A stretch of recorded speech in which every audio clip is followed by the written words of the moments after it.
Senhor esteja convosco. Ele está no meio de nós. Proclamação do Evangelho de Jesus Cristo, segundo Mateus. Glória a vós, Senhor.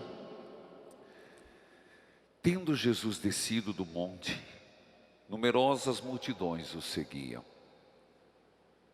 Eis que um leproso se aproximou e se ajoelhou diante deles, dizendo: Senhor, se queres, tu tens o poder de me purificar. Jesus estendeu a mão, tocou nele e disse: Eu quero, fica limpo. No mesmo instante, o homem ficou curado da lepra. Então Jesus lhe disse: Olha, não digas nada a ninguém, mas vai mostrar-te ao sacerdote e faze a oferta que Moisés ordenou para servir de testemunho para eles. Palavra da salvação. Glória a vós, Senhor.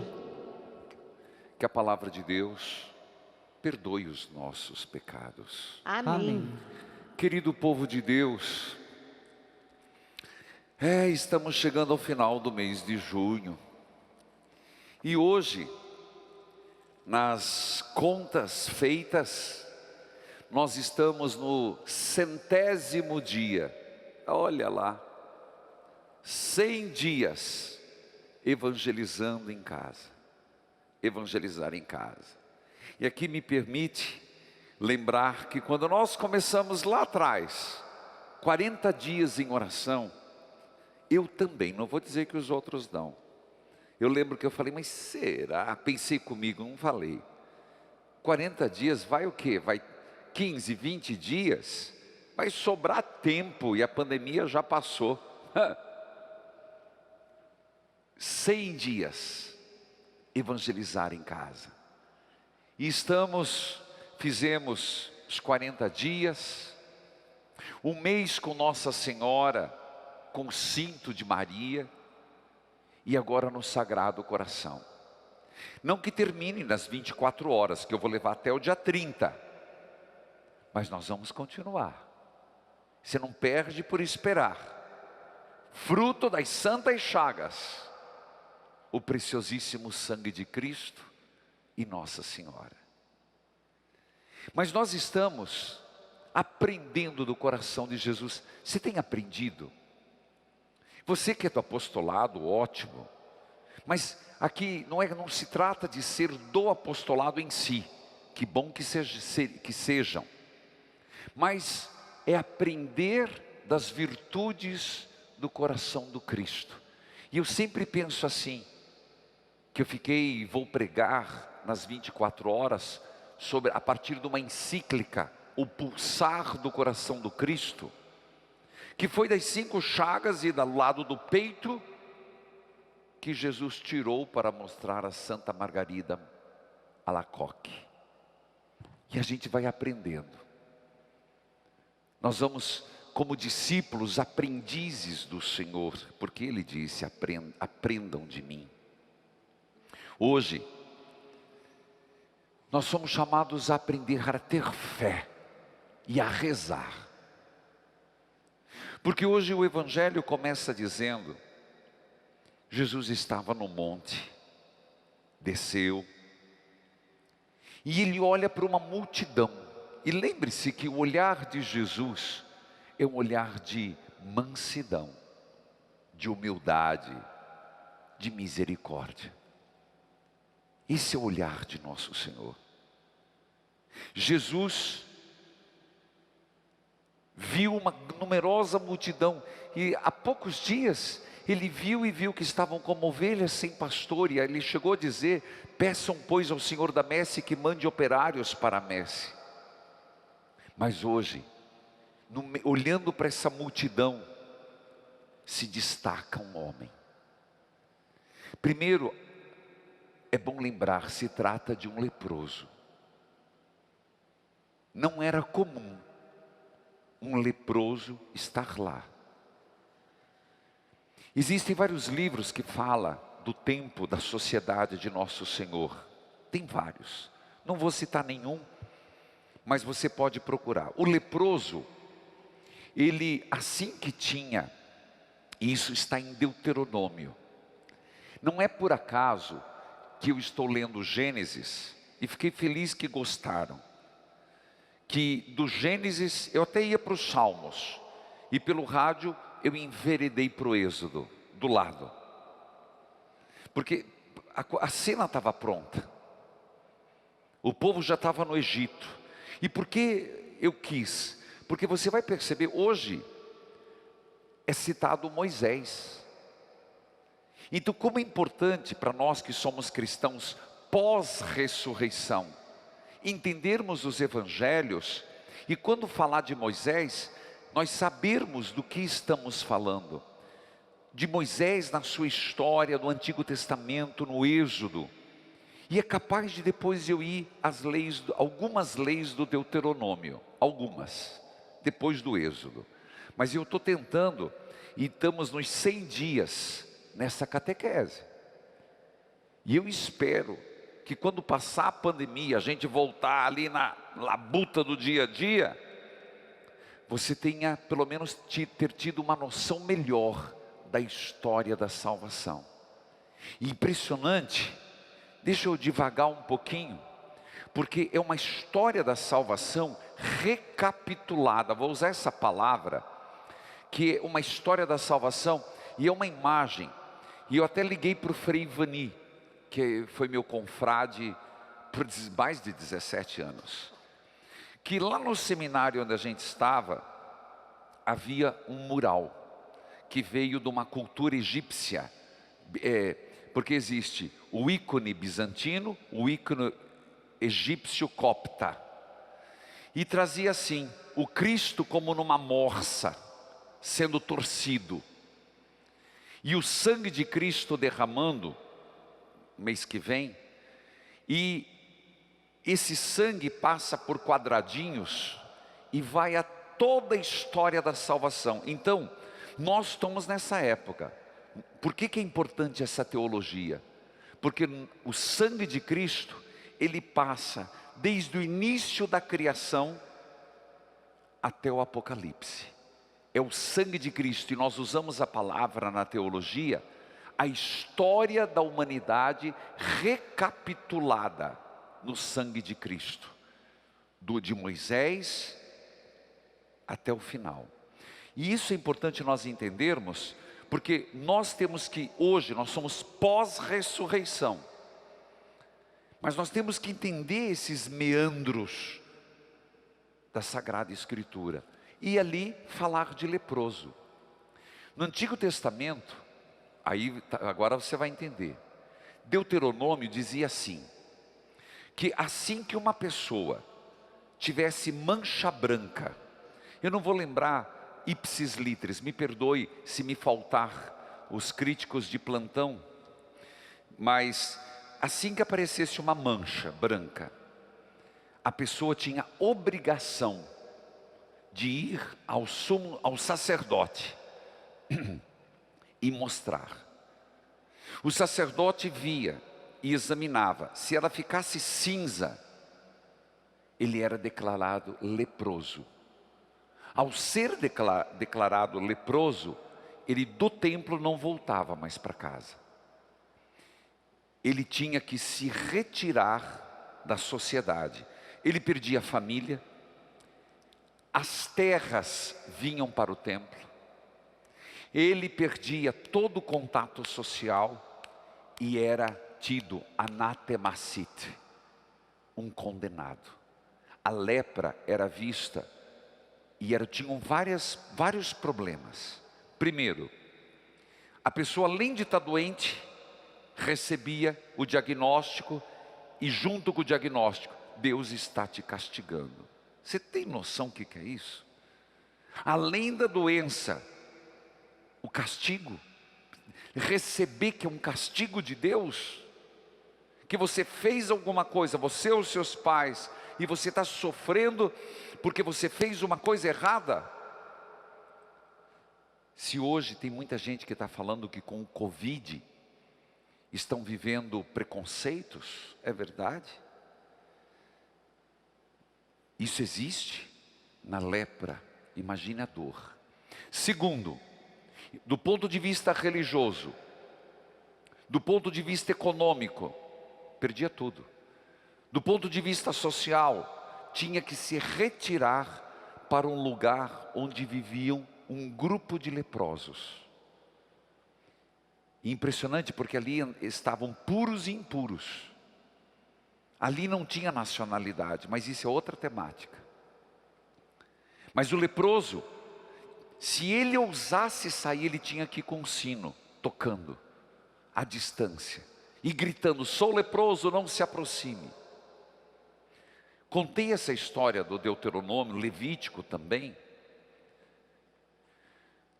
porque um leproso se aproxima de Jesus.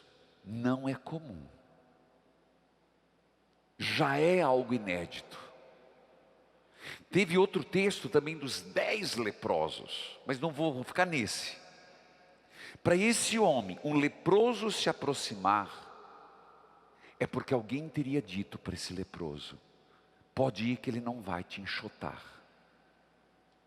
Pode ir que ele não vai te escorraçar. Pode ir, naquele você pode ir, que ele vai te acolher. Jesus, manso, humilde de coração. Alguma coisa tinha de diferente. Você lembra que ontem terminou o evangelho dizendo que Jesus era diferente dos outros mestres da lei, porque ele ensinava com autoridade? Não era autoridade no sentido que nós pensamos, era autoridade de vida. Então, queridos irmãos, se o leproso naquela época, e pesquise, aproveite a pandemia e pesquise o que era um leproso no tempo de Jesus. Tem até filme, né, o Ben-Hur, o clássico e o novo, que eu super indico. Não nas 24 horas, já falei. Nas 24 horas é TV evangelizar, rádio evangelizar. Mas Jesus se deixou aproximar. Isso já era algo muito inusitado. Isso já era diferente de tudo. Se aproximou e se prostrou. Veja, a atitude do leproso é se prostrar. Quando é que a gente se prostra? Quando a gente entra na igreja, a gente faz a genuflexão com o joelho direito. A gente ajoelha, é um sinal de prostração, reconhecimento de onde vem a salvação. Esse é o porquê que a gente ajoelha. É por isso que a gente ajoelha na consagração.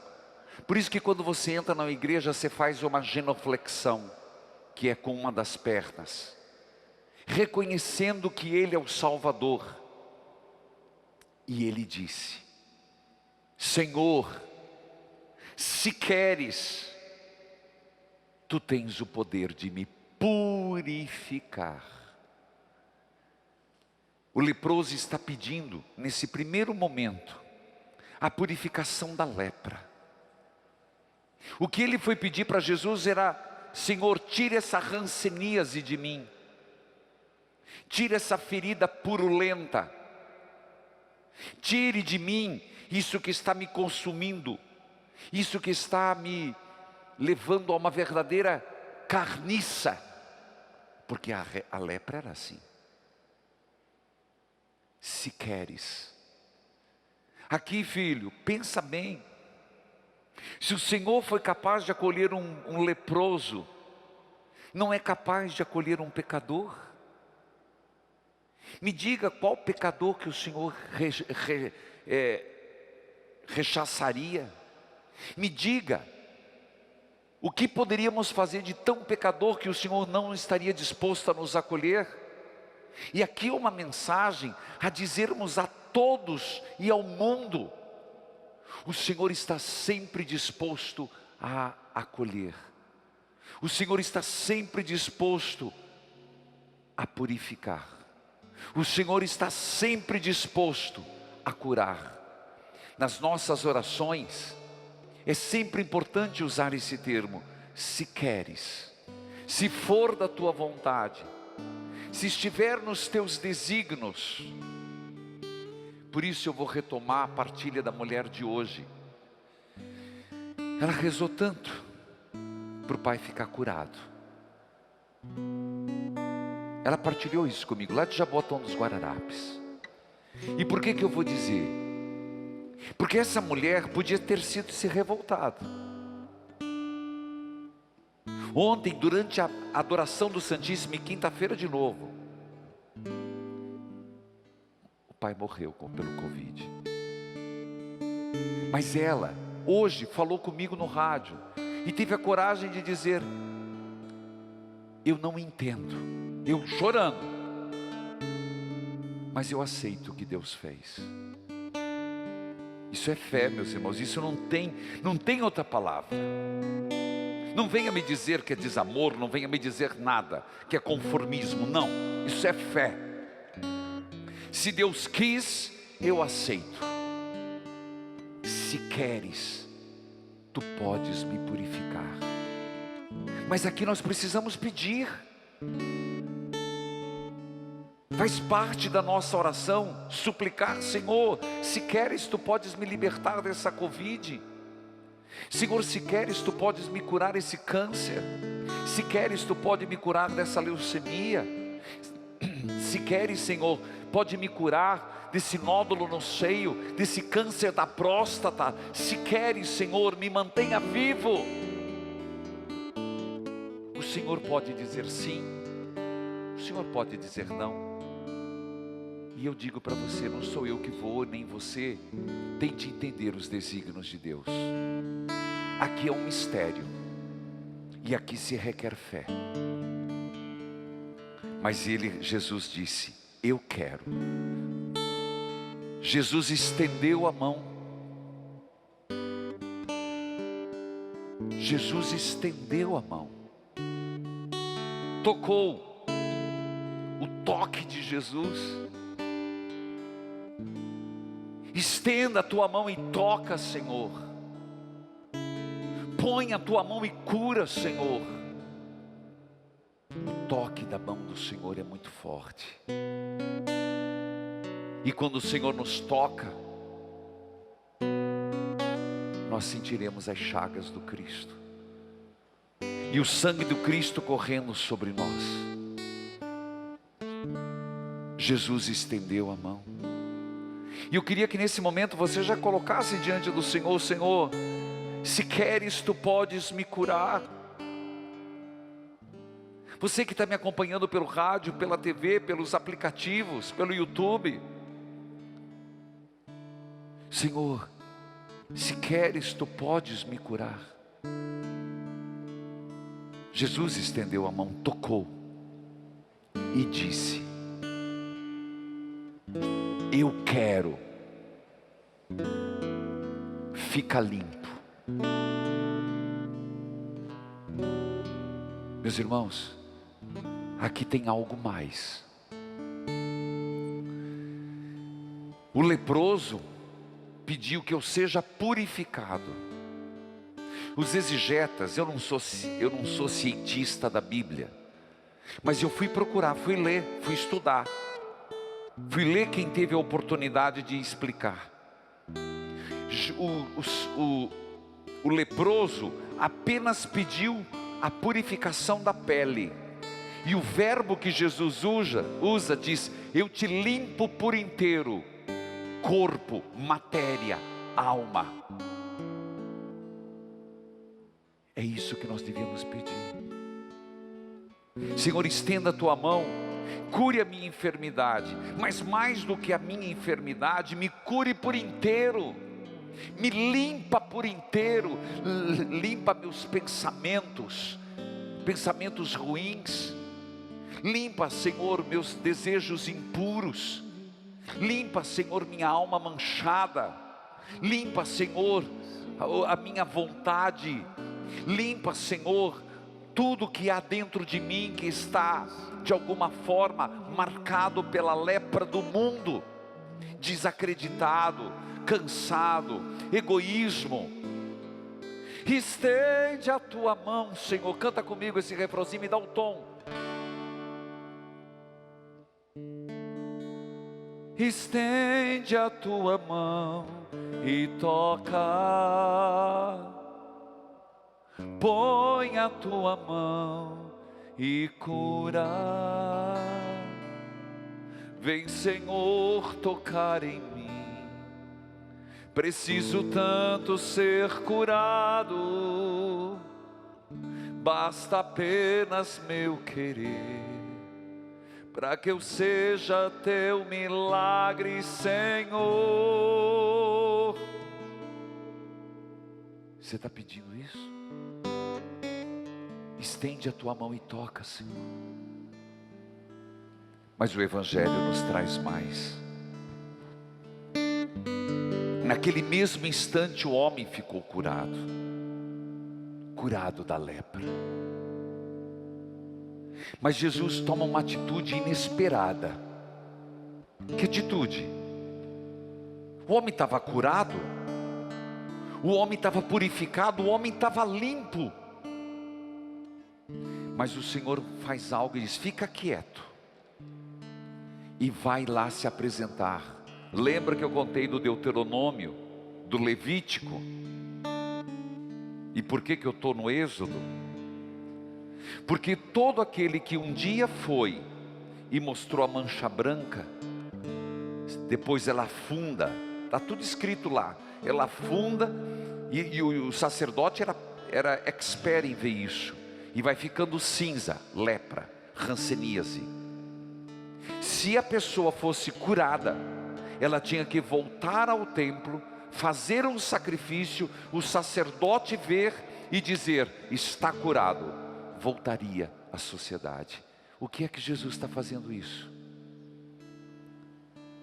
Ilude-se quem pensa que o Senhor só cuida das feridas internas.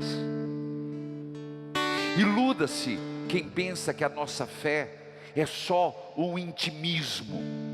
Não. E eu tenho frisado muito isso. Não é só as minhas feridas dos afetos. Tudo isso implica no outro.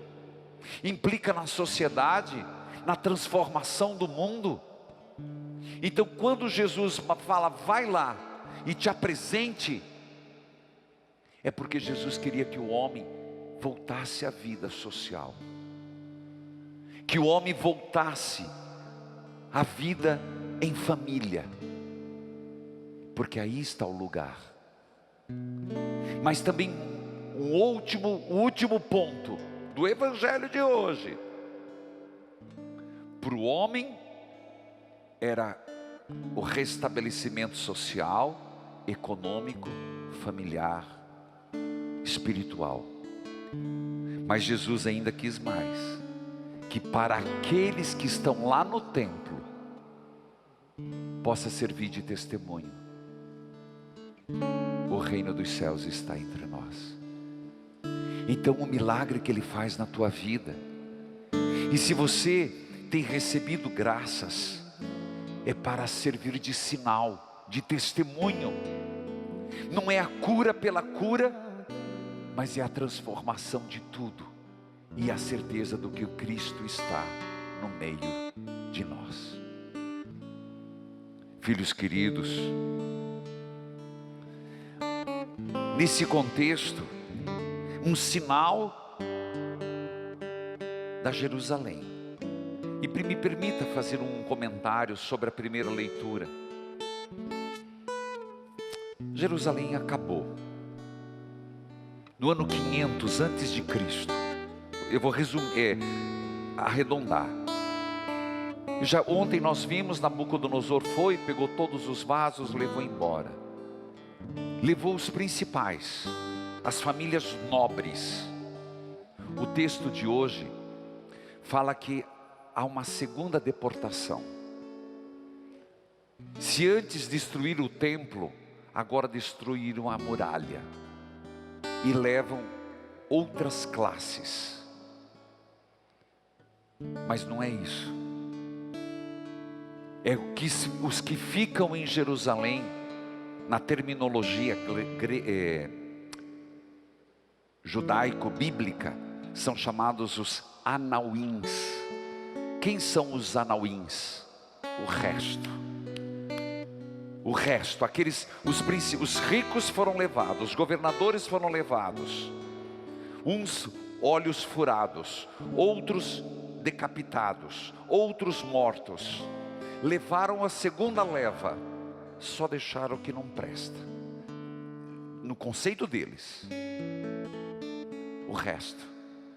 Sabe um exemplo de anauim?